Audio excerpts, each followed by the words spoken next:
സിനിമക്ക് അതിൻ്റെ ആരംഭകാലം മുതൽ തന്നെ ഫാഷിസവുമായിട്ടും അധികാരി വർഗത്തിൻ്റെ ഒരു ഉപകരണം എന്ന നിലക്കുമൊക്കെ ഉള്ള ദീർഘമായ ചരിത്രവും ഇന്നും നമുക്ക് ഈ ഒരു വേദിയിൽ നമ്മളെ ചർച്ച ചെയ്യാൻ പ്രേരിപ്പിക്കുന്ന വിധത്തിൽ തന്നെ സജീവമായ ബന്ധവും നമുക്ക് കാണാം. അപ്പോൾ ഈ പാനലിസ്റ്റുകളെയും നിങ്ങളെല്ലാവരെയും ഈ പരിപാടിയിലേക്ക് സ്വാഗതം ചെയ്യുന്നു. നമ്മുടെ ആദ്യത്തെ ചോദ്യം ശ്രീ മധു ജനാർദ്ദനോടാണ്. ബാക്കിയുള്ളവരും അതിനുശേഷം അതേ ചോദ്യത്തിന് തന്നെ ഉത്തരം പറയുന്ന രീതിയിലാണ് നമ്മൾ മുന്നോട്ട് പോകാൻ ആഗ്രഹിക്കുന്നത്. സിനിമ ഒരു മാധ്യമം എന്ന നിലയിൽ അത് വളരെ ചെലവ് കൂടിയ ഒന്നാണ് താരതമ്യേന മറ്റ് കലാരൂപങ്ങളിൽ നിന്ന്. അതോടൊപ്പം തന്നെ അത് ഒരു മറ്റ് കലാരൂപങ്ങളിൽ നിന്ന് വ്യത്യസ്തമായിട്ട് യാഥാർത്ഥ്യത്തെ കുറേ കൂടി കാണുന്ന ആളുകൾക്ക് കുറേ കൂടി യഥാർത്ഥം എന്ന് തോന്നുന്ന ഒരു രൂപത്തിലുമാണ് അതിൻ്റെ ഒരു സംവിധാനം.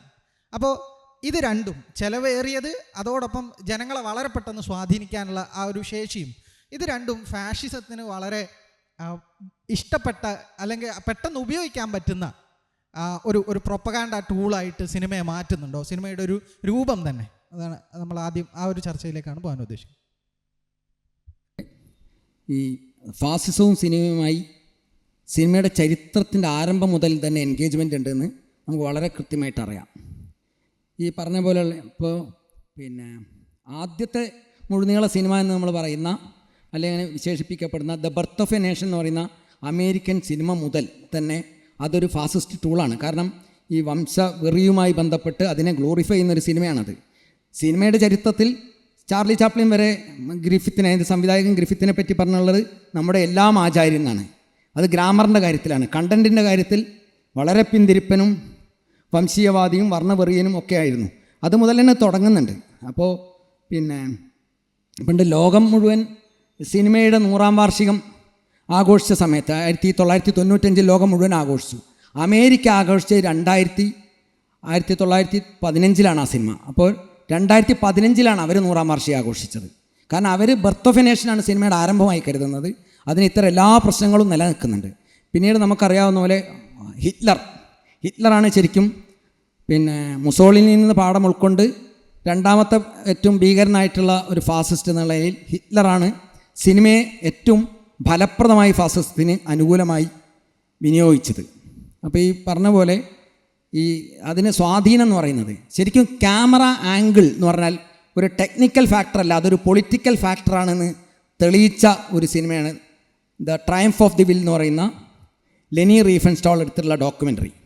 അതിൽ 1934 നിർത്താൻ പറയുമ്പോൾ പറയണം കേട്ടോ, ഞാനൊക്കെ സംസാരപ്രിയനായതുകൊണ്ട് കുറേ പറയും. ഇപ്പോൾ ക്ലാസ് കൊടുക്കുന്നുണ്ട് നിർഭാഗ്യവശാൽ, അപ്പോൾ പിന്നെ മണിക്കൂറുകൾ പറയും. അപ്പോൾ പറയുമ്പോൾ സമയം കൂടുതലാണ് പറഞ്ഞാൽ മതി, അപ്പോൾ അവിടെ കട്ട് ചെയ്യാം.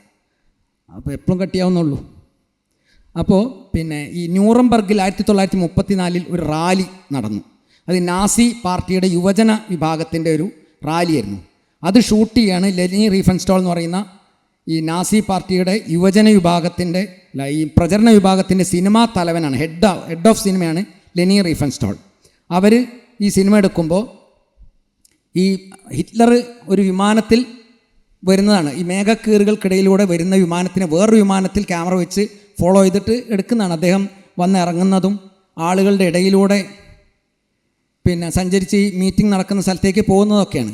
അപ്പോൾ ഇതിൽ ഈ ജീപ്പിൽ, തുറന്ന ജീപ്പിൽ യേശുക്രിസ്തുവിൻ്റെ ഒരു പോസ്റ്ററോടെയാണ് ഈ ഹിറ്റ്ലർ നിൽക്കുന്നത്. ഞാൻ നിങ്ങളെല്ലാം രക്ഷിക്കും എന്നുള്ളതാണ് ആ പോസ്റ്റർ നമ്മൾ കണ്ടുപഠിച്ചത് പ്രകാരം.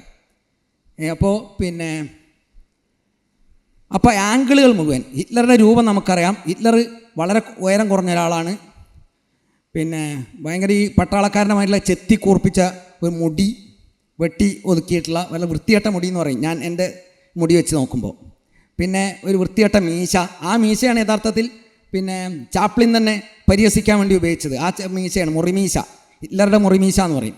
ആ മീശ അങ്ങനെ എല്ലാ രീതിയിലും ഒരു സോക്കോൾഡ് സൗന്ദര്യ സങ്കല്പത്തിന്, അത് പൊളിറ്റിക്കലി തെറ്റാണെങ്കിൽ ക്ഷമിക്കുക, ഈ വിഷയത്തിന് വേണ്ടി ഞാൻ പറയുന്നതാണ്. അപ്പോൾ സോക്കോൾഡ് സൗന്ദര്യ സങ്കല്പത്തിന് വിരുദ്ധമായിട്ടുള്ള രൂപമാണ് ഹിറ്റ്ലറുടെ. പക്ഷേ ലെനി റീഫൻസ്റ്റാൾ അവരുടെ ആംഗിളുകൾ കൊണ്ട് ഇദ്ദേഹത്തിനെ ഒരു മഹാനാക്കുകയാണ്. ലോ ആംഗിളാണ് ഈ ജീപ്പിൽ പോകുമ്പോൾ, അല്ലാത്ത സമയത്തൊക്കെ ലോ ആംഗിളുകളാണ് ഹിറ്റ്ലറെ കാണിക്കാൻ ഉപയോഗിക്കുന്നത്. ചില പ്രൊഫൈൽസും ഉണ്ട്, കാരണം സുന്ദരനാക്കാനാണ്. കാരണം ദൈവദൂതനെ പോലെയാണ് നിൽക്കുന്നത്, ഇങ്ങനെയാണ് നിൽക്കുന്നത്. അപ്പോൾ പിന്നെ അതേ സമയത്ത് ജനങ്ങളെ കാണിക്കുന്ന ആംഗിളുകൾ മുഴുവൻ ടോപ്പ് ആംഗിളാണ്. ഇദ്ദേഹത്തിനെ ആശീർവദിക്കാൻ വേണ്ടി ആയിരക്കണക്കിന് ആൾക്കാർ നിൽക്കുന്ന എല്ലാ ആംഗിളുകളും ടോപ്പ് ആംഗിളാണ്, മുകളിൽ നിന്നാണ്. അപ്പോൾ അവരൊക്കെ ചെറിയ കീടങ്ങൾ എന്നുള്ളതാണ്, കൃമികീടങ്ങൾ ജനങ്ങൾ. ഇദ്ദേഹം ഇതാ രാജാവ് എന്നുള്ള ചക്രവർത്തി, ഫാസിസ്റ്റ് ചക്രവർത്തി ഇതാന്നുള്ള ആംഗിളുകളാണ് ആ സിനിമ മുഴുവൻ എടുത്തിട്ടുള്ളത്. അപ്പോൾ ഇതാണ് ജനങ്ങൾ വിശ്വസിക്കുന്നത്. അതുമല്ല, അതിൽ തന്നെ ഉള്ളിൽ നടത്തിയുള്ള കള്ളത്തരങ്ങൾ ഞാൻ എന്നോട് ചേർത്ത് പറയുകയാണ്, ചോദ്യത്തിൽ പെടുന്നുണ്ടാവില്ല. എന്താ വെച്ചാൽ കള്ളത്തരങ്ങൾ വേറെ ഉണ്ട്. കാരണം ഈ റാലി തന്നെ ലെനി റീഫൻസ്റ്റോളിൻ്റെ ഐഡിയ അനുസരിച്ച് പ്ലാൻ ചെയ്യുന്നതാണെന്നാണ് പിന്നീട് ചരിത്രത്തിൽ നിന്ന് പുറത്താവുന്നത്. യഥാർത്ഥത്തിൽ ഇങ്ങനത്തെ റാലി ഉദ്ദേശിച്ചിട്ടില്ല. ഈ ഫിലിം ഉണ്ടാക്കാൻ വേണ്ടി, ഈ ഒരു ഡോക്യുമെൻ്ററി ഉണ്ടാക്കാൻ വേണ്ടിയിട്ട് പ്ലാൻ ചെയ്യുന്ന ഒരു റാലിയാണ്. അതും 50 ക്യാമറ, 250 അംഗം വരുന്ന ക്രൂ, 500 എക്സ്ട്രാ നടീനടന്മാർ. അതാണ് ഡോക്യുമെൻ്ററിയിൽ എവിടെയും നടീനടന്മാരുള്ളത് ഡോക്യുമെൻ്ററി ചരിത്രത്തിൽ തന്നെ ഇല്ല. ഇതിൽ നടീനടന്മാരുണ്ട്. കാരണം ഇതിൽ ക്ലോസപ്പുകൾ ചിരിക്കുന്നു, കരയുന്നു, ആഹ്ലാദം കൊണ്ട് ഈ എന്താ പറയുക, ഉന്മാദം കൊണ്ട് കരയുന്ന ആരാധകർ നിൽക്കുകയാണ്. അവർ കരയുന്നു, കുട്ടികളെ എടുത്ത് ഇയാൾ ഉമ്മ വയ്ക്കുന്നു, ഇങ്ങനെ പല സംഭവങ്ങൾ. അത് മുഴുവൻ എക്സ്ട്രാകളെ വെച്ച് വീണ്ടും ഷൂട്ട് ചെയ്താണെന്നാണ് പറയുന്നത്. അപ്പോൾ ഇത്തരം ഒരു കള്ളമാണ് സത്യമാണെന്ന് ക്യാമറ ആംഗിളുകൾ കൊണ്ടും മറ്റ് പല ടെക്നിക്കും കൊണ്ട് ഉപയോഗിക്കുന്നത്. പക്ഷെ അതിനൊക്കെ എതിരായിട്ടും വന്നു കേട്ടോ. അതിൻ്റെ തൊട്ട് പിന്നാലെ തന്നെ ഇതൊക്കെ വന്നു. അദ്ദേഹം ജീവിച്ചിരിക്കുമ്പോൾ തന്നെയാണ് പിന്നെ Charlie Chaplin the Great Dictator എന്ന് പറയുന്ന ഹിറ്റ്ലർ, ഇത്രയും ട്രോൾ എന്ന് പറയുന്ന വാക്ക് അന്ന് തന്നെ വന്നിട്ടുണ്ടാവുമെന്ന് എനിക്ക് തോന്നുന്നത്. നമ്മൾ കേട്ടിട്ടുണ്ടാവില്ല എന്നേ ഉള്ളൂ.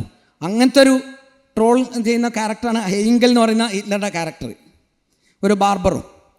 ഏറ്റവും വലിയ അപ്പോൾ അത് പോട്ടെ, അതൊന്നും നമ്മളിതിൽ വരുന്നതല്ല. അങ്ങനെ ധാരാളം ഫാസിസ്റ്റ് വിരുദ്ധ സിനിമകളും ആ കാലത്തും തൊട്ട് പിന്നാടിയൊക്കെ ആയിട്ട് ഉണ്ടായിട്ടുണ്ട്. അത് പിന്നീട് പറയാം. സിനിമയിൽ ഒരു ഫാസിസ്റ്റ് ചരിത്രത്തെക്കുറിച്ച്, അല്ലെങ്കിൽ സിനിമ എന്ന് പറയുന്ന മാധ്യമത്തിൻ്റെ ഉള്ളടക്കത്തിലുള്ള ഫാസിസ്റ്റ് പ്രവണതകളെ മധുവേട്ടനിവിടെ ചൂണ്ടിക്കാണിച്ചു.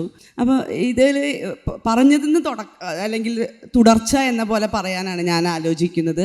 ഇപ്പോൾ റെനി റൈഫൻസ്റ്റാളിൻ്റെ ട്രയംഫ് ഓഫ് ദ വിൽ, അതുപോലെ ഒളിമ്പ്യ എന്നൊക്കെ പറയുന്ന സിനിമകൾ, അല്ലെങ്കിൽ അതെങ്ങനെയാണ് ഒരു ഫാസിസ്റ്റ് പ്രൊപ്പഗണ്ട സിനിമയായി മാറിയത് എന്നുള്ളത് ചരിത്രത്തെ ഉദ്ധരിച്ചുകൊണ്ട് മുൻനിർത്തിക്കൊണ്ട് മധുവേട്ടനിവിടെ പറഞ്ഞു. അപ്പോൾ അതിനെക്കുറിച്ച്, ഈ 2 സിനിമകളെക്കുറിച്ച് സൂസൻ സൊൻറ്റാഗ് നടത്തിയിട്ടുള്ള ഒരു ലേഖനം, അവരെഴുതിയിട്ടുള്ള ഒരു ലേഖനം, ഫാസിനേറ്റിംഗ് ഫാസിസം എന്ന് പറയുന്ന ലേഖനത്തിനകത്ത് ഫാസിസത്തിൻ്റെ ചില രീതികളെ അവർ അടയാളപ്പെടുത്തുന്നുണ്ട്.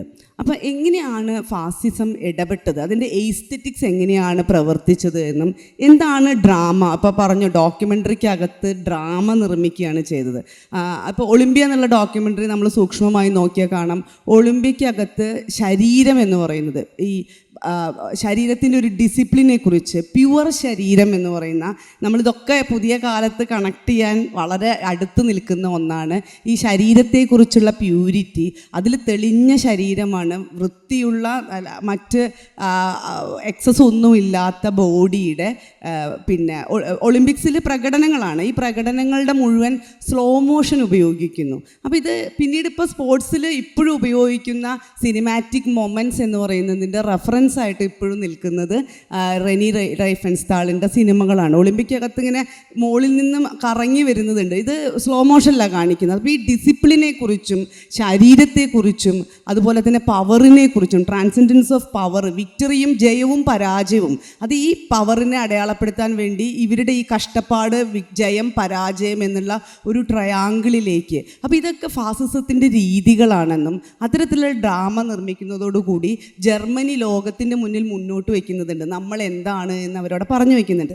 അപ്പോൾ ഇങ്ങനെ ഒരു വലിയ ചരിത്രം നമുക്ക് പിന്നെ ഇവിടെ അതിൻ്റെ ഒരു തുടർച്ച കാണാൻ പറ്റും. ഇതിൽ നിന്ന് ഒട്ടും പിന്നെ പുറത്തല്ല. അല്ലെങ്കിൽ പിന്നെ ഇറ്റലിയിലും ഇതുപോലെ തന്നെയാണ്, റേസിസമാണ്, അല്ലെങ്കിൽ വർഗ, പിന്നെ ഈ പറഞ്ഞ പോലെ അതും നമ്മളിപ്പോൾ ട്രംപിൻ്റെ പുതിയ നയത്തിൽ കണ്ടല്ലോ, ആണും പെണ്ണും മതി എന്ന് പറയുന്ന പുതിയ പിന്നെ മറ്റൊരു രീതി തന്നെയാണ് അത് കൃത്യമായിട്ട് ലോകത്തിന് മുന്നിൽ ഈ പറഞ്ഞു വയ്ക്കുന്നത്. ഇത് നമുക്ക് മുമ്പുണ്ടായിരുന്ന ഫാഷിസ്റ്റ് രീതികളിലെല്ലാം കൃത്യമായിട്ട് കാണാൻ പറ്റും. ഇത് ഈ ഇപ്പം തുടങ്ങി പിന്നെ മുസോളിനിയുടെ കാലത്ത് മുസോളിനിയാണ് പറയുന്നത് സിനിമ എന്ന് പറയുന്നത് ഏറ്റവും ശക്തമായ ഒരു വെപ്പണാണ് എന്നുള്ളത് നമുക്ക് പറഞ്ഞിട്ട് നമുക്കറിയാവുന്നതാണത്. ഇത് ആയുധം എന്നുള്ള രീതിയിലല്ല, ഈ മാധ്യമത്തിന് ജനങ്ങളിൽ എത്തിക്കാനുള്ള അല്ലെങ്കിൽ ജനങ്ങളിൽ സ്വാധീനം ചെലുത്താനുള്ള ഇതിൻ്റെ കഴിവുമായി ബന്ധപ്പെടുത്തിക്കൊണ്ടാണ് ഇതിനെ പറയുന്നത്. അപ്പോൾ ഇങ്ങനെ തുടക്കം മുതലേ ഒരു മുതലാളിത്തത്തിൻ്റെ ഒരു സ്ഥാപനമായിട്ടാണ് സിനിമ എന്നുള്ള കലാരൂപം വികസിച്ചത്. വ്യാവസായിക വിപ്ലവത്തിൻ്റെ ഭാഗമായിട്ട് രൂപപ്പെട്ടതാണ് എന്ന് നമുക്കറിയാം. അതുകൊണ്ട് തന്നെ മുതലാളിത്തം ഏറ്റവും കൂടുതൽ മുടക്കുമുതലുള്ള സിനിമയാണ്. ഇപ്പോൾ നമ്മൾ പറഞ്ഞ പോലെ ബർത്ത് ഓഫ് എ നേഷൻ എന്ന് പറയുന്ന സിനിമ അന്നത്തെ കാലത്ത് ഏറ്റവും കൂടുതൽ പണം മുടക്കി ചെയ്ത സിനിമയാണ്. ആ സിനിമയ്ക്കകത്ത് നമുക്ക് കാണാൻ പറ്റും കറുത്ത വർഗ്ഗക്കാരുള്ള വർണ്ണവെറി. കറുത്ത വർഗ്ഗക്കാരുടെ കൂടെ അഭിനയിക്കാൻ പറ്റാത്തതുകൊണ്ട് കറുത്ത വർഗ്ഗക്കാരെ പോലെ മാസ്ക് ഇട്ടുകൊണ്ടാണ് അതിൽ കഥാപാത്രങ്ങൾ പ്രത്യക്ഷപ്പെടുന്നത്. അപ്പോൾ ഈ അർത്ഥത്തിൽ സിനിമ അതിൻ്റെ ഉള്ളിൽ തന്നെ ഈ സ്വഭാവം ഇന്ന് നമുക്ക് എന്താണ് എത്രത്തോളം അത് നിലനിൽക്കുന്നു അമേരിക്കയിൽ എന്നുള്ളതിൻ്റെ തെളിവുകൾ ധാരാളമുണ്ട്. പക്ഷേ ഇതുപോലെ തന്നെ ഫാസിസ്റ്റ് വിരുദ്ധ സിനിമകളും അതേ കാലഘട്ടത്തിൽ വളരെ ശക്തമായിട്ട് നിലനിൽക്കുന്നു എന്ന് നമുക്ക് കാണാൻ പറ്റും. അപ്പോൾ പ്രധാനമായിട്ട് സിനിമ ഈ പറയുന്ന തരത്തിൽ അതിൻ്റെ ആംഗിളുകളിലൂടെയും അല്ലെങ്കിൽ മീഡിയം എന്നുള്ള നിലയിൽ ഏതൊക്കെ തരത്തിൽ പ്രവർത്തിക്കാൻ പറ്റും എന്നുള്ളത് ചരിത്രത്തിൽ കൃത്യമായിട്ട് നമുക്ക് അടയാളപ്പെട്ടു. ജർമ്മനിയുടെ ഇൻവേഷൻ്റെ സമയത്ത് ചെക്ക് റിപ്പബ്ലിക്കിൽ ഉണ്ടായിരുന്നിട്ടുള്ള ഏറ്റവും പ്രധാനപ്പെട്ട അല്ലെങ്കിൽ ഫിലിം സൊസൈറ്റി പ്രസ്ഥാനത്തിൻ്റെ തന്നെ അല്ലെങ്കിൽ അത് മുന്നോട്ട് വെച്ചിട്ടുള്ള വ്ളാദിഷേവ് വാങ്കൂറ എന്ന് പറയുന്ന ഫിലിം സൊസൈറ്റി ആക്ടിവിസ്റ്റിനെ ജർമ്മൻ നാസിപ്പട കൊല്ലുകയാണ് ചെയ്യുന്നത്.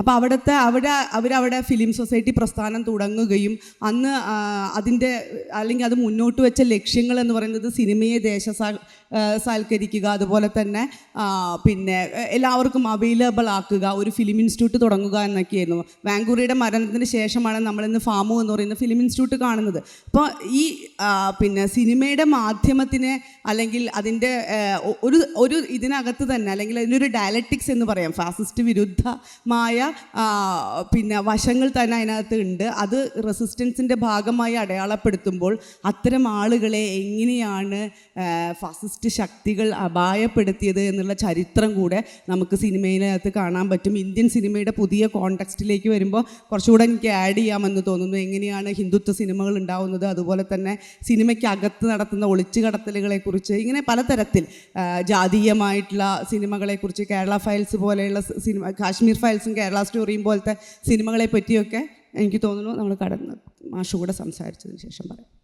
മധുവും ശ്രീദേവിയും വളരെ ഭംഗിയായിട്ട് എൻ്റെ ചരിത്രത്തിൽ എങ്ങനെയാണ് സിനിമയുടെ തുടക്കം മുതൽ തന്നെ ബർത്ത് ഓഫ് എ നേഷൻ മുതൽ തന്നെ ഒരു സിനിമ എങ്ങനെയാണ് അത്തരം സ്റ്റീരിയോ ടൈപ്പുകൾ നിർമ്മിക്കുന്നത്, വംശീയ സ്റ്റീരിയോ ടൈപ്പുകൾ നിർമ്മിക്കുന്നത്. മെക്സിക്കൻ ഗ്രീസർ എന്നൊക്കെ പറഞ്ഞിട്ടുള്ള ചില കറുത്ത വർഗ്ഗക്കാരെ ചില പ്രത്യേക രീതിയിൽ അടയാളപ്പെടുത്തുന്ന പതിവ് 1915 മുതൽ തന്നെ തുടങ്ങുന്നുണ്ടെന്നുള്ള കാര്യവും പ്രൊപ്പഗാൻഡ റെനിയുടെ പ്രൊപ്പഗാൻഡ സിനിമകളും അതിൻ്റെ ഇസ്തറ്റിക്സും അത്തരം കാര്യങ്ങളൊക്കെ ചർച്ച ചെയ്തു. ഞാൻ ഒന്ന് ആലോചിച്ച് നോക്കുന്നത് സിനിമയ്ക്കകത്ത് തന്നെ, സിനിമ എന്ന് പറയുന്നൊരു കലാരൂപത്തിനകത്ത് തന്നെ പൊതുവിൽ നമ്മളതിനെ സംവിധായകൻ്റെ കല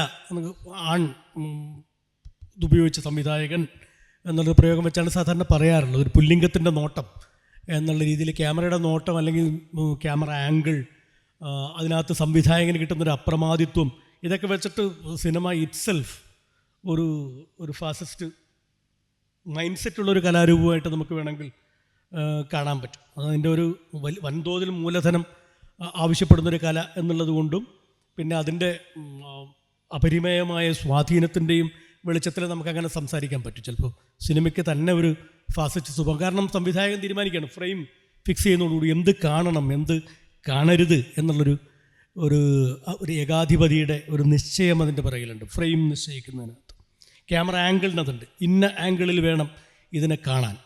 നായകത്വമൊക്കെ അങ്ങനെ ഉണ്ടായി വരുന്നതാണ്. ക്യാമറ ആംഗിളിൻ്റെ ഫലമായിട്ടാണ് ഈ വലിയവനും ചെറിയവനും ഒക്കെ ഉണ്ടാകുന്നത്. അതിൻ്റെ സീമിയോട്ടിക്സ് തന്നെ നിശ്ചയിക്കുന്നതിൽ സംവിധായകന് കിട്ടുന്ന ഒരു അപ്രമാദിത്വം, അതിന് തന്നെ ഒരു ഫാസിസ്റ്റ് സ്വഭാവമുണ്ട്. അതിനെ നിഷേധിക്കുകയാണ് ഇപ്പം നമ്മുടെ ജോൺ അബ്രഹാമിനെ പോലുള്ള ആൾക്കാരും ഒക്കെ ചെയ്യുന്ന ക്യാമറയുടെ ചലനങ്ങളിലും കാര്യങ്ങളിലും ഒക്കെ വരുന്ന ഒരു സ്വാച്ഛന്ദ്യം എന്ന് പറയുന്നത്, അല്ലെങ്കിൽ പൂർവ്വ നിശ്ചിതമായ ഒരു സ്ക്രിപ്റ്റിനെ നിരാകരിക്കുന്നൊരു രീതി ഉണ്ടായി വരുന്ന സിനിമ എന്നുള്ള മട്ടിൽ, സിനിമ ഇങ്ങനെ വലുതായി വരുന്ന ഒരു സിനിമ എന്നുള്ള രീതിയൊക്കെ ഈ സംവിധായകൻ്റെയും ഈ ക്യാമറയുടെയും അതിൻ്റെ ഉള്ളിൽ തന്നെയുള്ള ഇൻഹെറൻ്റായിട്ടുള്ള ഒരു ഫാസിസ്റ്റ് സ്വഭാവത്തെ നിഷേധിക്കുന്ന ഒരു രീതിയായിട്ട് നമുക്ക് കാണാൻ പറ്റും. എന്ത് കാണണം എന്നുള്ളതിനേക്കാൾ എന്ത് കാണരുത് എന്നുള്ളത് തീരുമാനിക്കാൻ സാധാരണ സംവിധായകന് സാധിക്കും എന്നുള്ളത് വളരെ പ്രധാനപ്പെട്ട കാര്യമാണ്. നിറങ്ങളുടെ തിരഞ്ഞെടുപ്പായാലും ശരി, ഇരുളും വെളിച്ചവും വെളിച്ചത്തെ എങ്ങനെ വിന്യസിക്കുന്നു എന്നുള്ളത് തുടങ്ങി ഓരോ ഘടകത്തിലും ഇപ്പോൾ അടൂരൊക്കെ സ്വയം ആ അർത്ഥത്തിലൊരു ഫാസിസ്റ്റ് എന്നുള്ള രീതിയിൽ സ്വയം പ്രഖ്യാപിക്കുന്നയാളാണ്.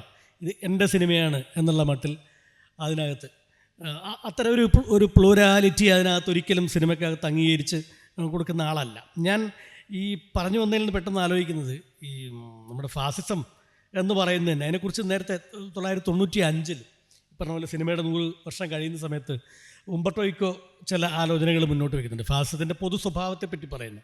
അത് സിനിമയ്ക്ക് എത്രത്തോളം ബാധകമാണ് ഒന്ന് ആലോചിച്ച് നോക്കിയാൽ വളരെ രസകരമായിട്ട് എനിക്ക് തോന്നി. അത് ഫാസിസത്തിൻ്റെ പൊതു സ്വഭാവങ്ങൾ മുഴുവൻ ഒരർത്ഥത്തിൽ സിനിമയ്ക്കും ആ മട്ടിൽ തന്നെയാണ് സിനിമയും ഡീൽ ചെയ്യുന്നത്. ഒന്ന് ഏറ്റവും പ്രധാനപ്പെട്ട അതിനകത്ത് പറയുന്നൊരു കാര്യം പാരമ്പര്യത്തോടുള്ളൊരു പ്രണയം എന്നുള്ള രീതിയിലാണ്.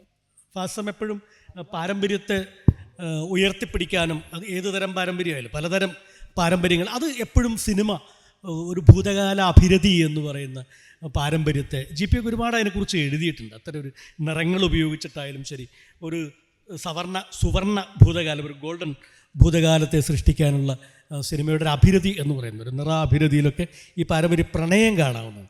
ആധുനികതയോടുള്ള എല്ലാ തരത്തിലുള്ള പുരോഗതിയെയും നിഷേധിക്കുന്ന, അതിനെ കളിയാക്കി അവതരിപ്പിക്കുന്ന ഒരു ടെൻഡൻസി ഫാസിസത്തിനുണ്ട് സിനിമയിലും. പൊതുവിലുള്ളൊരു പോപ്പുലർ സിനിമയുടെ അന്തരീക്ഷത്തിലാണ് ഞാൻ പറയുന്നത്. എല്ലാ സിനിമയും അങ്ങനെയെന്നുള്ള മട്ടിലല്ല പറയുന്നത്. അതിനെ എതിർത്തുകൊണ്ട്, ബോധപൂർവം എതിർത്തുകൊണ്ട് നിർമ്മിക്കുന്ന കലാസിനിമകളെ കുറിച്ചല്ല പറയുന്നത്, പൊതുവിൽ പോപ്പുലർ സിനിമ. മറ്റൊന്ന് ആക്ഷനുകൾ, ആക്ഷൻ ഫോർ ആക്ഷൻ സേക്കുന്നു. എല്ലാ ചലനങ്ങളും അനുഷ്ഠാനപരമാകുന്ന ചലനങ്ങൾ, ആക്ഷനുകൾ, അല്ലെങ്കിൽ അത് സിനിമയും പൊതുവിൽ ഒരു ചെയ്യുന്ന എന്തിനു വേണ്ടിയെന്ന് ചോദിച്ചാൽ ഇത്തരം ഒരു ആക്ഷൻ സിനിമയുടെ ഒരു സ്ട്രക്ചറിനകത്തുണ്ട് എന്നുള്ളത് കൊണ്ടായിരിക്കും ആ ആക്ഷൻ വരുന്നത്. ഏതെടുത്ത് നോക്കിയാലും ഫോർമുല സിനിമകൾക്കൊക്കെ ഇത് ബാധകമായിട്ട് എനിക്ക് തോന്നുന്നു. വിയോജിപ്പുകളെ പറ്റി, പലതരത്തിലുള്ള വിയോജിപ്പ് തന്നെ ദേശവിരുദ്ധമായിട്ട് മാറുന്ന ഒരു ഫാസിസത്തിൻ്റെ ഒരു മുഖമുദ്ര എന്ന് പറയും. വിയോജിപ്പിനോടുള്ള വെറുപ്പ് പൊതുവിൽ പോപ്പുലർ സിനിമ ചെയ്യുന്ന അതാണ്. എപ്പോഴും അനുകൂലമായിട്ടൊരു ഹെജിമോണിക്കായിട്ടുള്ളൊരു പ്രത്യയശാസ്ത്രത്തെ, അധീശ പ്രത്യയശാസ്ത്രത്തെ സപ്പോർട്ട് ചെയ്യുകയും താങ്ങി നിർത്തുകയും ചെയ്യുന്ന രീതിയിലാണ്. അത്തരം വിയോജിപ്പുകളെ പ്രോത്സാഹിപ്പിക്കാത്ത വിയോജിപ്പുകളെയൊക്കെ സിനിമയ്ക്ക് അവസാനം വെട്ടി നിരത്തി ഒരു ശുഭാന്ത്യത്തിലേക്ക് കൊണ്ടുവരുന്ന രീതിയിലാണ് ചെയ്യുന്നത്. പിന്നെ വ്യത്യസ്തതകളെ ഭയപ്പെടുന്ന ഒരു രീതി ഫാസിസത്തിൻ്റെ ഒരു മുഖമുദ്രയായിട്ട് പറയും.